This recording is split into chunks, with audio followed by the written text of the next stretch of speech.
με πιστεύει τούτο.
How bad's the glare, though?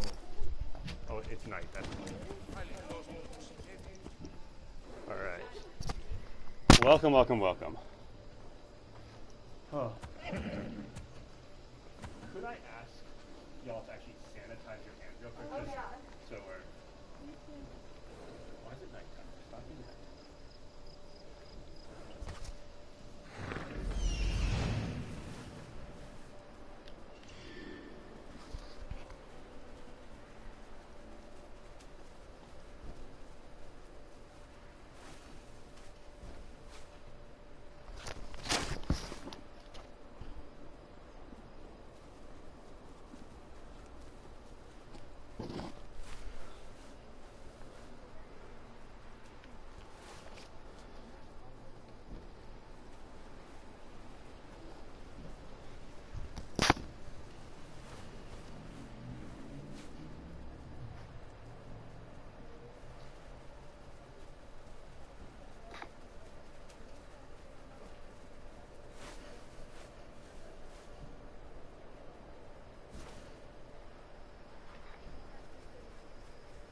How's it going? Good. That is good. Everybody's having a okay, what is it? What is it? It's Thursday? Thursday? That is good. I woke up this morning, I was like, oh. Yeah, no, it feels like it's been like 8 weeks over the last 2 days. So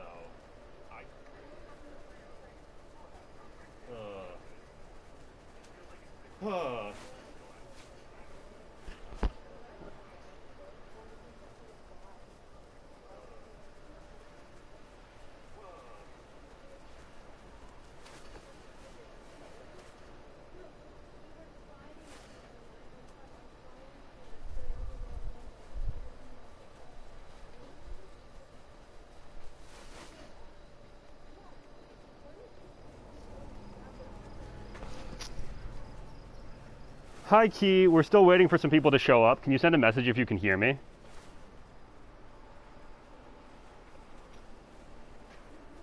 Hi, Key. We're still waiting for some people to show up. Can you send a message?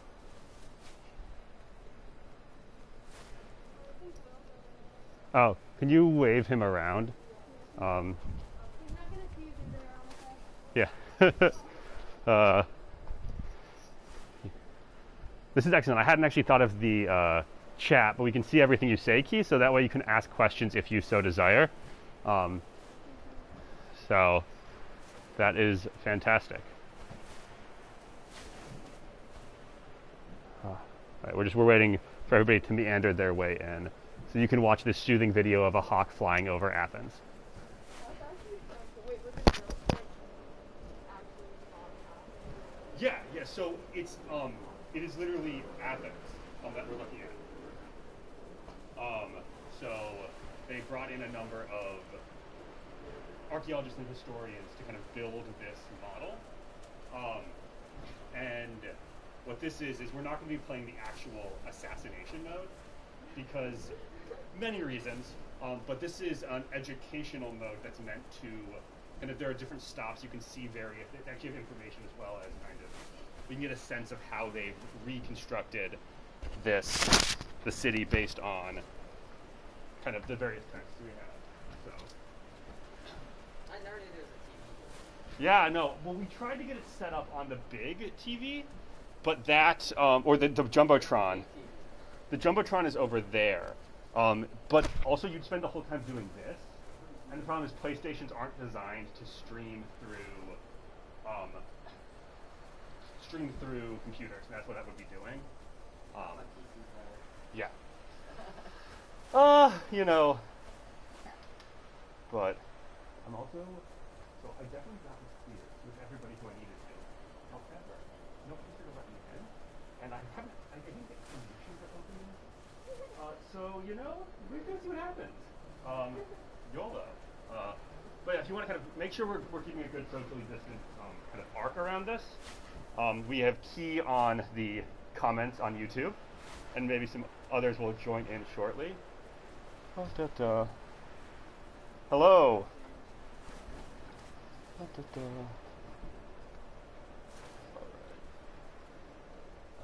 And did anyone by chance bring their Pausanias with them, or have a way to pull it up? Okay, yeah, good. So that is actually very, very helpful. And actually, if trying to think of how to do this safely, so depending on how many we have, we can maybe share out the copy I printed. I should have printed out copies for everybody. Hello. Come on in and spread out socially distant. Yeah.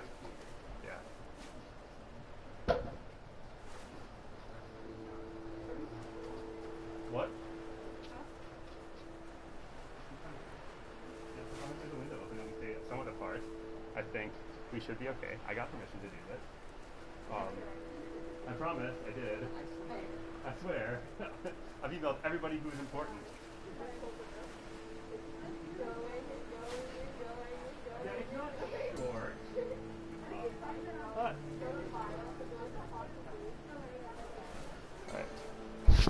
Alright. Okay, we'll give maybe 1 second.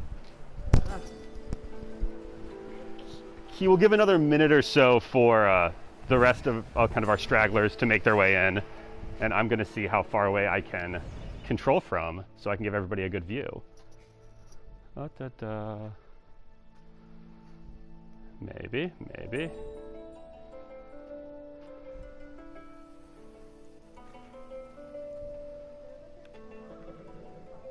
What'd you say? Is there like a camera? Like, can the people watching on live stream see us? They can't see you, although it is on Zoom. If they can just see. How do I get off the? Yeah. No. All right. How far away can I get? I really need it to turn into daytime. Let's see if. No. There we go. Yeah. Also, apologies about the overwhelmingly loud volume. I was also supposed to be given control of that and have not. All right, so we can go ahead and get started, and hopefully the rest of our class meanders their way in. No, I'm streaming on YouTube. YouTube. Oh, I messaged it out to everybody. Yeah. So it's on our Canvas page, the link. So we are in Athens in the year 431, and I would like to first say that we are wandering around. Let me see if I can find us. No. We are Alcibiades. So this is how they reconstruct our boy Alcibiades. Yeah, so there's definitely an energy here. It is a mood. And especially if you can pull up your... I guess you should have looked at the Pausanias hopefully a little bit for today. So the real question is, where do you want to go first? Where do we want to take a look?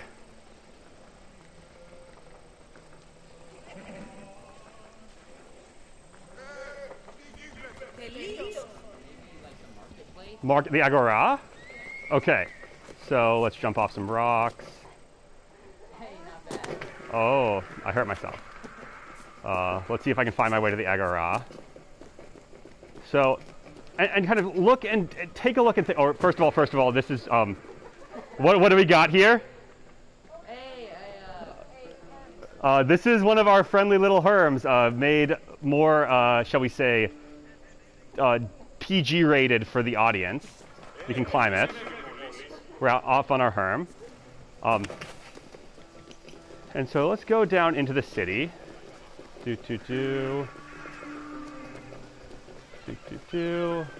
I don't actually know where I'm going. We're probably gonna have to pull up a map.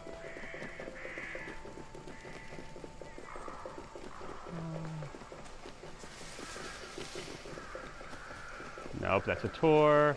We don't want to take a tour. Okay, sorry, I have to pull up a map because I don't know where I'm going. Let's see. Where are we? The Acropolis. Maybe it's here. Nope, that's the school. Where are you, Agora?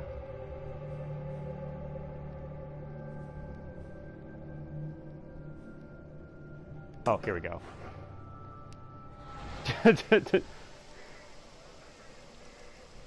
All right. So we got a ways to go. So we're gonna take our horse. Oh God, the cloud. Sorry for that. So we're gonna slowly meander our way. One thing that they've been very good about reconstructing here, that's worth kind of thinking about, is how kind of congested and kind of not well spread out the city of Athens is. These houses are very close to each other. You'd often have more than one family living in these houses. Let's go faster. Go. Where? I think I went the wrong direction. Don't let, okay. While I'm going, does anybody remember when Pausanias talks about the marketplace in his text, what sorts of things does he mention are there? Is it just a marketplace? Are there other things we're looking at?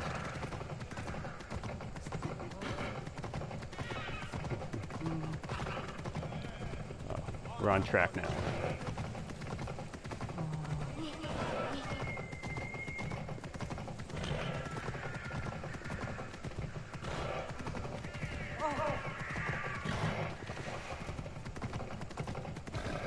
Here we go.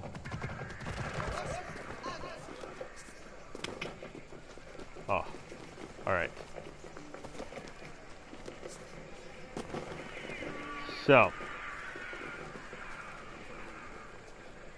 let's start with this. Here we have a monument.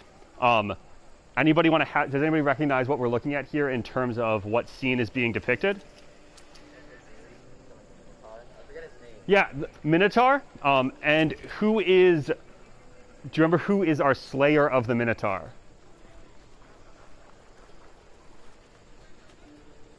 Look at your Pausanias, he's in there. So this is Theseus. Theseus is one of the kind of original oldest heroes of Athens. He is one of the kind of heroes who all the Athenians trace their lineage back to. And that's a lot of what is happening in the Agora are monuments that call back to the glory of Athens, to the people who made Athens great. So let's take a tour stop.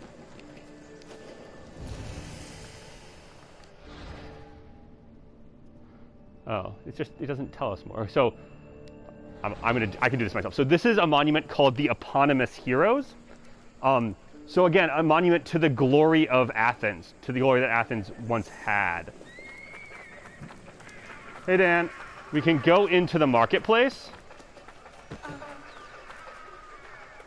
and push people out of the way.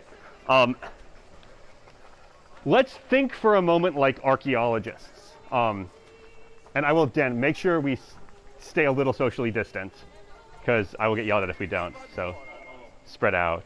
No, you're good. You're good. I'm absolutely not going to do that. So what can we see about how they've reconstructed this marketplace? What kind of materials are we using? What are your impressions as I wander somewhat drunkenly through this marketplace because I'm Alcibiades?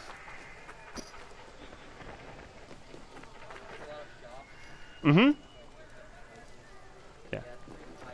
Tightly packed? Yeah.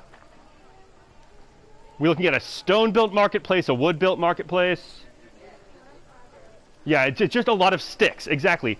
This is one of the challenges we face as we're trying to reconstruct something like this, because stone survives pretty well, decently well, unless somebody tears it down. Wood, not so much. So this is a lot of kind of interpretation. All we really have in the Agora now is a big empty space, and we kind of have to interpret what we think might have gone in here.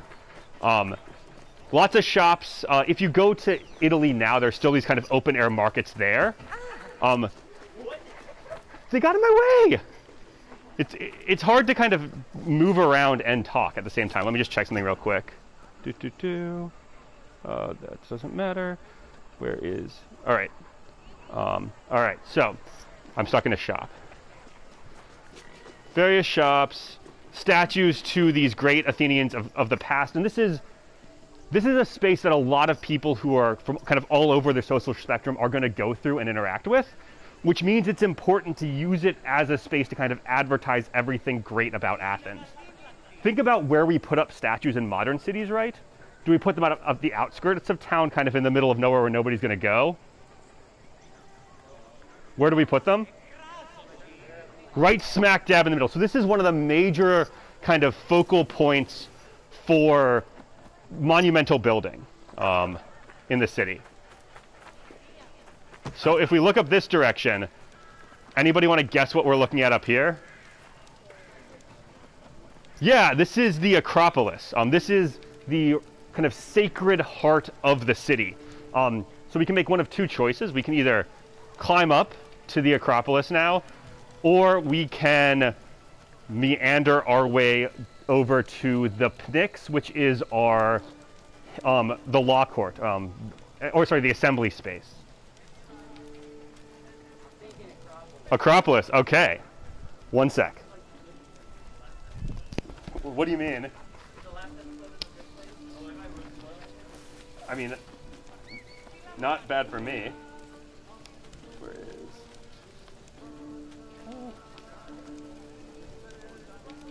All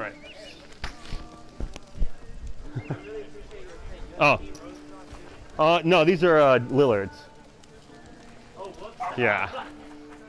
All right.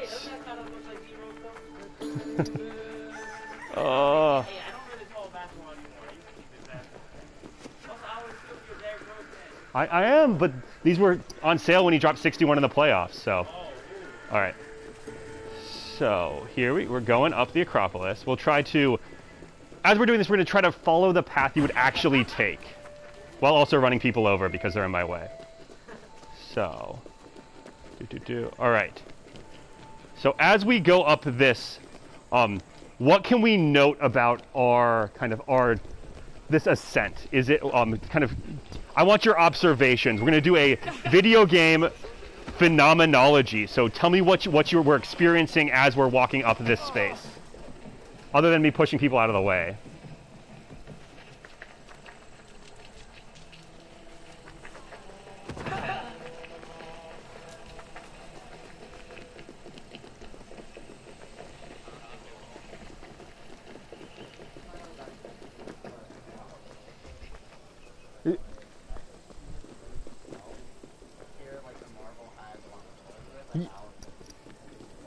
Right. So they're clearly taking into account what Aaron said is it's much more colorful.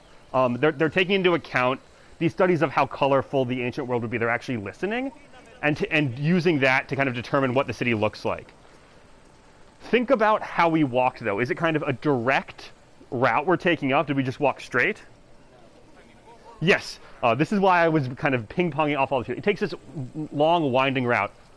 Any thoughts on why that might be? It was like easier with the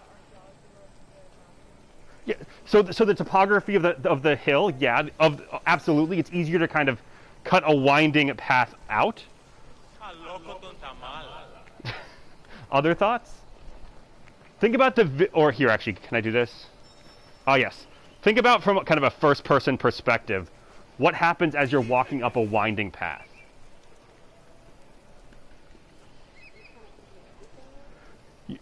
Maybe. Here, we're gonna ping pong our way. This is really disconcerting to go this direction. All right.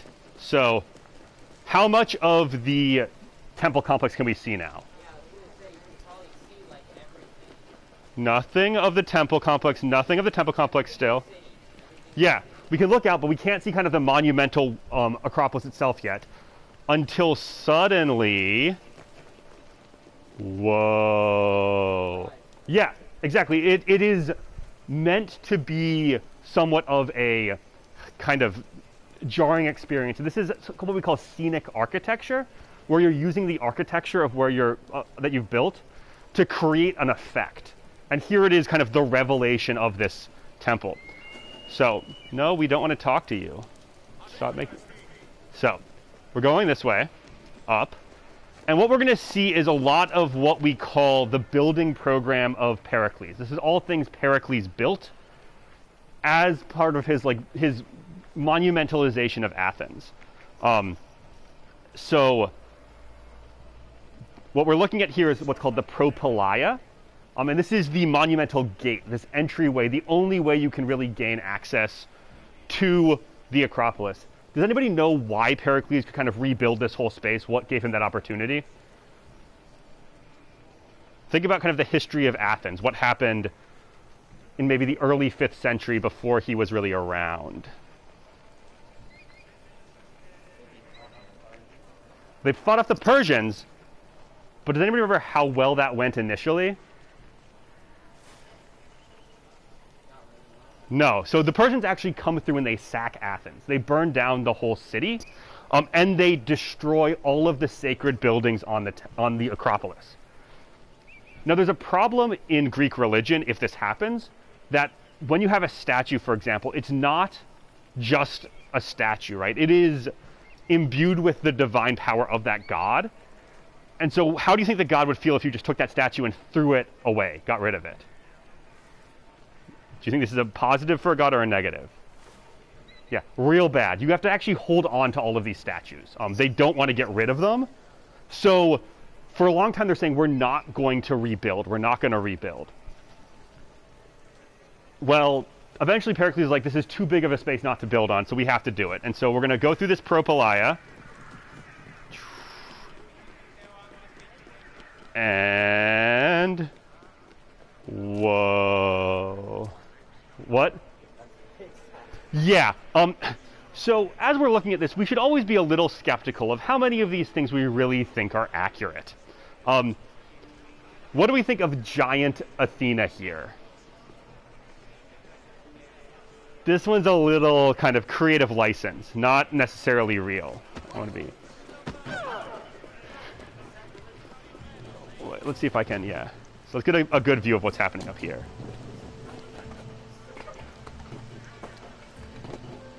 Oh, come on. No, you can do it, Alcibiades. There we go.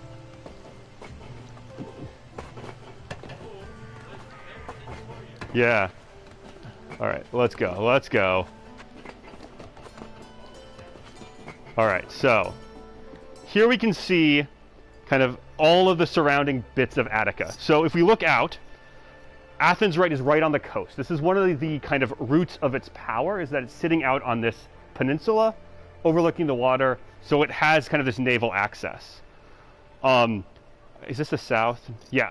over to the south, this is the region of Laurion. This is where our boy Nicias got all of his wealth from. Do you remember what was down there? Mines, exactly. Do you know what kind of mines? Not coal. We're way before the Industrial Revolution. Silver. Yeah, silver. So this is where they're getting all their cash money from, is down in these parts. This is what's funding this type of building. Biggest temple on the Acropolis. Does anybody know what we're looking at here? This is the Parthenon. Supposed to be like a perfect building. It is kind of impressive, although the way they've reconstructed it is super weird. Let's go look. Wait. What? You didn't die? No, I'm not in the mode where I can die. I'm invincible. Oh. Yeah, we're not in assassination mode because there's a bunch of cult members that hide on the Acropolis, and if you go there, they try to kill you, and that would be really stressful. I don't think that would be a better use of our time. All right, so here we can see the Acropolis as I push people around. So one thing that's worth thinking about is how a temple like this would function, right? We think of these temples with their kind of the columns on the outside as these really permeable spaces that you can move in and out of. But that's not actually really the case at all, because if you go inside, you would run into the treasury of the temple. So temples really, as much as they're religious spaces, their other major function is, what do we see here? It's where you hold all of your valuables. It's often used as a treasury of sorts. So when the Athenians are getting kind of donations or gifts from their Delian League, all of their kind of subject states, this is where they would store them. And here we can see some of their attempts to make this a little more colorful, right, with all of these paintings on the interior. None of these preserve. These aren't visible. Does anybody know where, if you wanted to see all of the decorations of the Parthenon, where you'd go to do that? So this is one of the more contentious bits of kind of what we call cultural patrimony that's happening in the world today. So this is a temple in Greece. You would go to the British Museum in London to see them. And there's a long-standing fight between the British and the Greek government over trying to get those back. It's a debate about what we call the Elgin marbles, because this guy named Lord Elgin went to the Ottomans and either legally or illegally because the Ottoman Empire was controlling Greece at the time, was like, I'm going to take these statues, thank you very much. And they said, fine. No Greeks had any say. So there's a long fight, a legal fight over getting them back. However, one very weird choice made by this game, which we will see this, is, so this is one of the most famous temples in the Greek world. We know all of its decoration. Let's take a closer look at what's happening here, though. They've taken a scene and put it here. We have a chariot rider, a dude with a rock. What do we see about all the people who are depicted here? Anything stand out? Let's look at these two figures, for example. Yeah, their legs are weird. They're snake legs. These are giants. This is not the scene from the Parthenon's, what we called frieze. Frieze is the front part of the temple. This is from the Great Altar at Pergamon in Asia Minor, which is about 200 years later than this and very much not on the Parthenon. The scene, if you were going to put an advertisement on the front of your temple in Athens, who would you probably feature prominently? Athena, yeah. Obvious choice. And that's what they did. The thing here actually would be Athena and Poseidon and their competition over who gets to kind of have sovereignty over the city of Athens. Do we remember, does anybody know this myth? Do you remember what the debate was? Anybody want to share it with us? Poseidon and Athena the offering for the city. I forget what exactly they offered. Poseidon offered. I don't remember what they offered, but they offered stuff to the Athenians. Not horses. Yes, exactly, Caroline. So Athena offers, or Poseidon offers first. He takes his trident, strikes it into the ground, and out bubbles a spring. But because he's Poseidon, what kind of water do we got? salt water, not super great for, drinking or running a city. Athena, on the other hand, offers an olive tree. This is often seen as the etiological, or like the first myth of where olive trees come from in Athens. And that's one of the foundations of the Athenian economy. And so they decide to offer the city to her. The way the myth often plays out is that both men and women vote. The women overwhelmingly vote for Athena, and that's why she wins. So as punishment, Poseidon's like, no, women, you can't vote anymore. So this is one of the ways they explain why women can't vote in the assembly. Yeah, which makes... Yeah, there you go. So we can run around the temple here. Actually, let's take a look at some of the other temples up here. So this is the focal point, this temple of Athena, Athena Parthenos. We know, and they actually don't reconstruct it, we know somewhat what the cult statue would look like. It would be massive, and it would be made, it would be Chris Elephantine, which means it's made out of various materials. Does anyone who want to take a stab based on their linguistic knowledge what a Chris Elephantine statue is going to look like? Let's start with elephantine. Elephant, what do elephants give us? Ivory, so ivory and Chris is gold. So it's a gold and ivory statue. It always makes me a little sad thinking about how many elephants are involved in making this giant statue. Obviously it doesn't... Stop yelling at me. Obviously it doesn't survive. This would be melted down. The ivory would have been plucked off in antiquity. But we know what it looks like because we have little tiny replicas of it. And it would have been very impressive. This here, out in front, any guesses on what this is we're looking at? What would you want out in front of your temple that you could put various things on?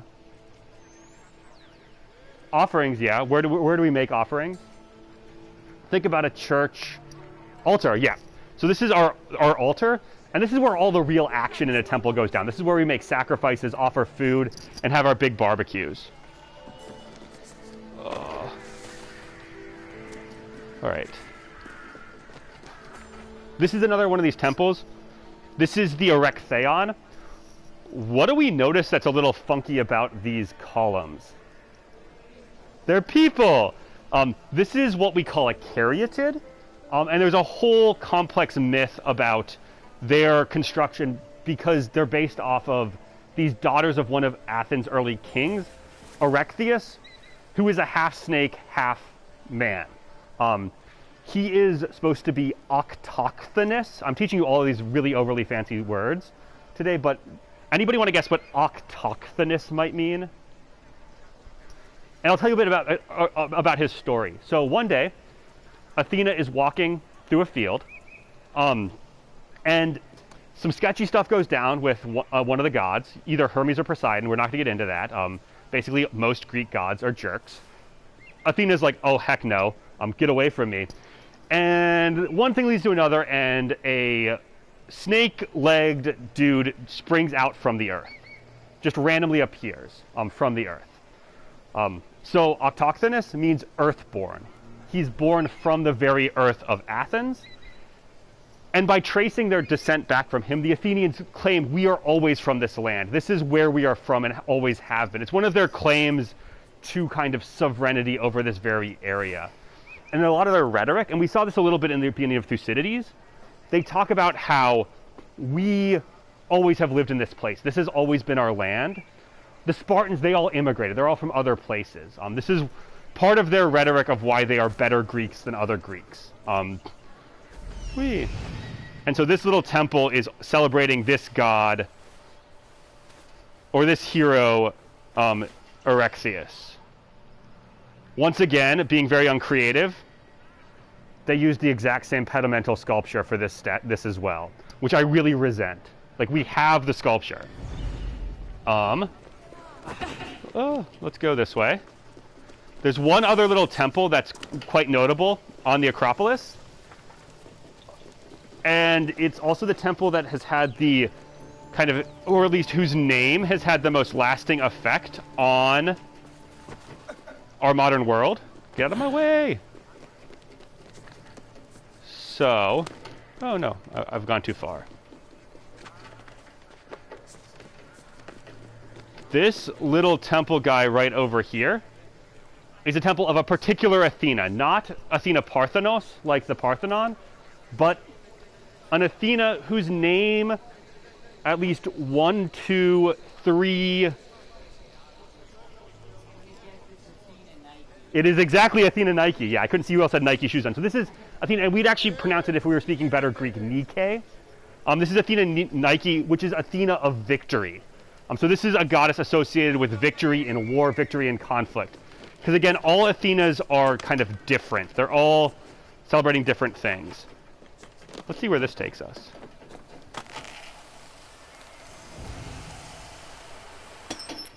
All right. What? Yeah. It's because Alcibiades is hardcore. And this is who we are, Alcibiades. Wait, you're Alcibiades? Yes, I had to spend about 4 hours doing really, really, really stupid tasks just so I could get him as our character. Yeah. Wait, was that too late to... I was not doing that today. This was a week-long project. While we're here, actually, are there any... Let's see. Are there any other places in Greece we would like to see? Are there any other parts of Athens? Let me see. So one of the cool things about this game is you can bounce around really wherever you... They have most of the Greek world, and it's set during the Peloponnesian War. So we could go, for example, down to... Where are you? So with that same attention to detail with Athens they have in every place? Yes and no. So part of the problem is a lot of these other places don't have... Right. So what we can go, for example, where... is this Delphi? Yeah. So this is something we haven't talked a lot about, but how many of us have heard of Delphi before? So what is Delphi famous for? The oracle, right? So there is an oracle called the Pythia, and an oracle is somebody who tells the future or interprets events based on kind of various things. There's different oracles all over the Greek world. Some of them consult sacred sticks. Some of them speak to sacred birds. There's a lot of bird oracles. But what the Pythia does is she sits on this mountain at Delphi, allegedly created when Apollo killed a giant snake. Snakes are often associated with the underworld because what do snakes do to move around? And what is their belly close to when they're slithering? The ground, exactly. So they are often considered what we'd say is chthonic, associated with the underworld. So Apollo kills this snake and sets up an oracle where his Pythia basically sits over a crack in the earth, out of which we are pretty sure came some super toxic fumes, which got her incredibly high. So she is just stoned out of her mind, giving these super complicated riddles. For example, Peloponnesian War, or sorry, Persian War. The Persians are coming. The Athenians go and ask, what can we do to stop the Persians? The Pythia says, only wooden walls can save your city. Anybody want to try to make an interpretation of what the heck that means? Dan, how are you going to interpret that? How are you going to save Athens? The oracle said only wooden walls? Only wooden walls. Can save your city? Yeah. Bro, that's just stupid. What are you going to do? What are you going to do? Wait, she was a real person. Yeah, yeah. Anybody? Lucy, wooden walls. What are your wooden walls? What are you going to do? You are definitely going to get sacked by the Persians. It's not going to go well for Lucy. Anybody else? Maeve, what are your wooden walls going to be? So what they actually do is, what's his name? I'm blanking on the name of the Athenian, but he goes, you know, that's Themistocles goes, obvious, it's easy. Let's build a ton of ships. They're made of wood. They build a ton of ships, meet the Persians at the Battle of Salamis, a naval battle, crush the Persians, win the war. Another one, so basically what she does is she says these really vague, bizarre things that can be interpreted however you want. So the king of Lydia, a kingdom in Asia Minor, is getting attacked by the Persians. Again, this often involves the Persians. Goes to talk to her, and she says, if you meet in battle, a great empire will fall. That's the issue. So the king of Lydia is like, this is amazing. I'm going to win this war. Nah. He goes, fights, and just gets owned. Persia conquers Lydia, and that's that. Although that is the guy we can thank for inventing money, so there is something there. But this is actually... No, I don't want to talk to you. No, go away.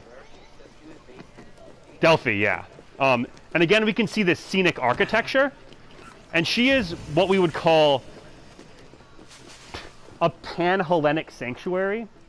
So Hellenic, Greek, pan. Anybody want to test their Greek knowledge? Oh, yeah, so this is a sanctuary for all the Greeks.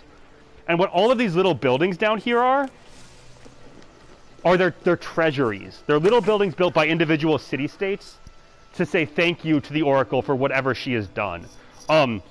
Where's the... Let me see if I can find... Which one is this? What are you? Oh, yeah. No, that's the Siconian treasury. Where's the Siphnian treasury? So one of these little treasuries, I don't know where it is what we call the Siphnian treasury. And it's really important because it is our basis for all of our dating in Greek archaeology. Because we know exactly the year it was built. And so they know that year, and they took the pottery they found in its foundation deposits and said, okay, basically anything that looks like this pottery is probably from around the time the Siphnian treasury was built. So if you find a layer that's on top of it, so closer to us, it post-dates, it comes after that treasury. If it's below it, it predates it, it's earlier. So this is, again, our basis for all Greek archaeology, which is a super terrifying proposition. Not the most, shall we say, exact thing. So again, we have the scenic architecture leading us up to the Temple of Apollo at Delphi, which I might have just walked past. Yeah, here we go. Let's see, can we go? I'm going to see if I can get in there. Again, you can see how just really inaccessible a lot of this temple was. It's not often about what's happening inside, it's what's happening on the outside of the temple. Oh god, it's so dark.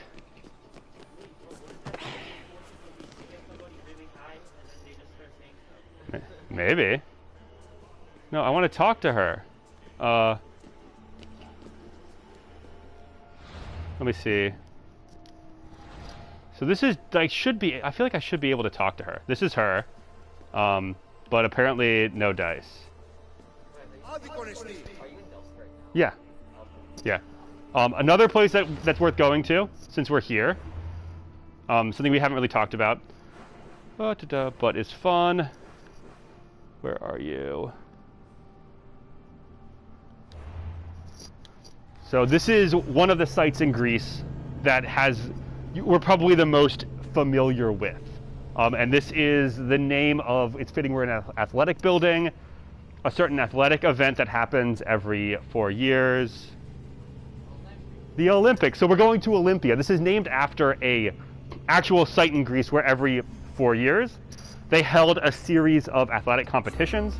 A number of our Olympic events, for example, the discus, the decathlon, wrestling, would all have taken place here. There were also separate athletic events for women as well. One key difference, anybody want to guess what the athletic attire in ancient Greece was? Absolutely nothing. Yep, you're just all out there. You'd actually oil yourself up, which would make things like wrestling a lot trickier. And there were also some weird events, like there's a race, but then there is the race while wearing armor. Oh yeah. Yeah, that was an event. And here, oh yeah, so the main sanctuary of Olympia was dedicated to Zeus. So this is one of the sanctuaries of Zeus. It's also a pan-Hellenic sanctuary for all the Greeks. And let's see if I can actually get into the sanctuary. Because Alcibiades is a ninja. Oh, ta-da.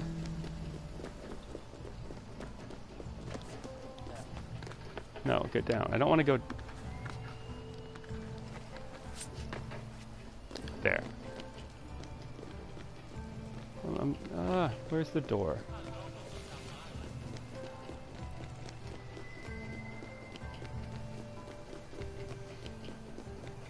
So there's a reason we're going inside.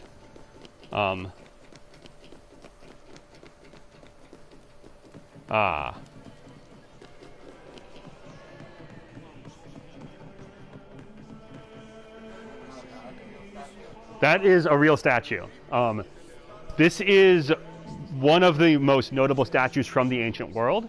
And it's actually considered one of the 7 wonders of the ancient world.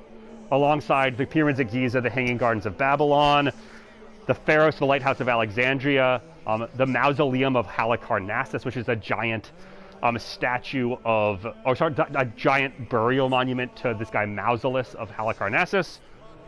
How many do I have now? This, the Temple of Artemis at Ephesus. I think is that 7? That might, what? One more maybe. Yeah, the Colossus of Rhodes, that's the 7th one.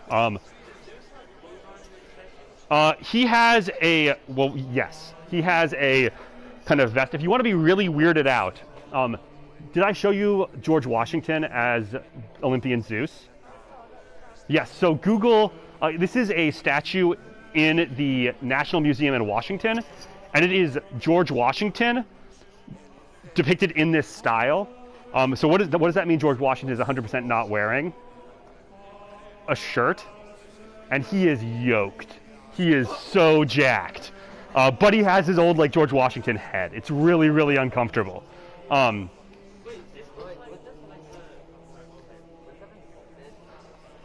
Probably yes. Although this is another Chris Elephantine statue, so again, gold and ivory. So it's actually probably more likely it was inlaid with different colored things. So precious gems, silver, metal, bronze, something like that. No. The only remaining of the 7 wonders that's still around is the pyramids. The Temple of Artemis was destroyed. The Mausoleum of Halicarnassus, some of the statues are still around. Returning to a theme from this class, anybody want to guess where you'd go to see them? The British Museum in London, because they yanked them away from, I think they're from modern Syria, actually. What were you going to ask, Dan? Oh, no, I just wanted to see what the hell. Never mind. And this, we actually know the sculptor who made this, and his name is Phidias. He also worked on the decorations of the Acropolis, and his workshop is still actually, it's been excavated in Olympia, and is still kind of, you can see how it worked. Yeah.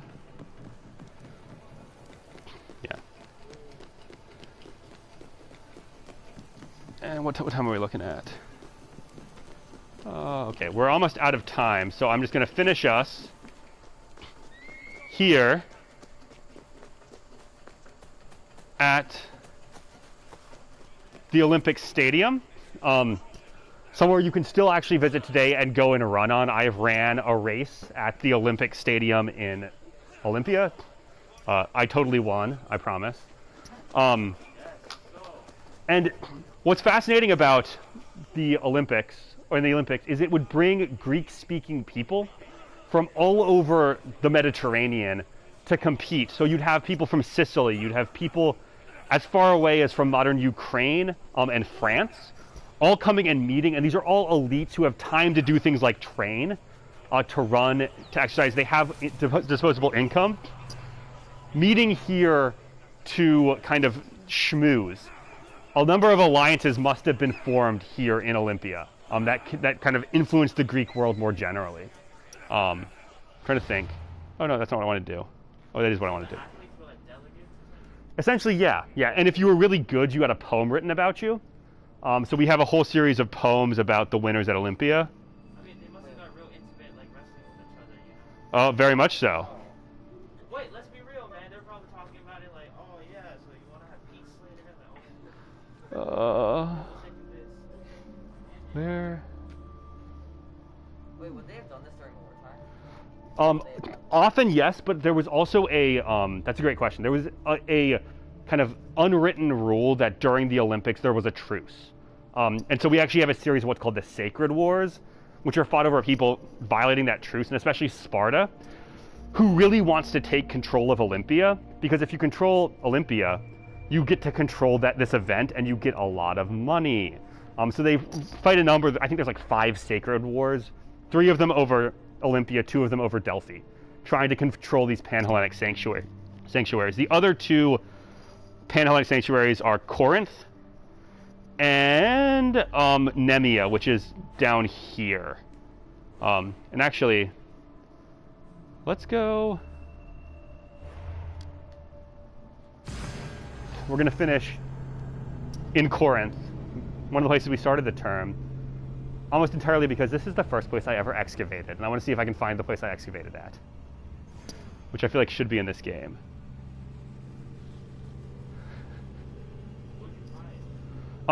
So we were excavating a Roman period kind of houses sitting on the edge of a cliff, and we found mosaic, and also some burials. Yeah. Maybe. But since we're on are there any questions? What did we think about their reconstruction of the Greek world? Especially after the things we've read and looked at in class. Do you think they did a good job, bad job, things that you wish they would have done differently? Yeah. The color I was especially impressed with. The fact that they really tried to put color in. And if you play the game, they did a wonderful job of making sure everybody isn't white. They really kind of made it a diverse Mediterranean. There are some issues. Most of the pirates are people of color. Are you laughing at me squatting on the temple? Why is he balancing with one leg, bro? Because I'm standing on top of this statue, obviously. Okay, this is funny. The screen went from black to Yeah, this. yeah.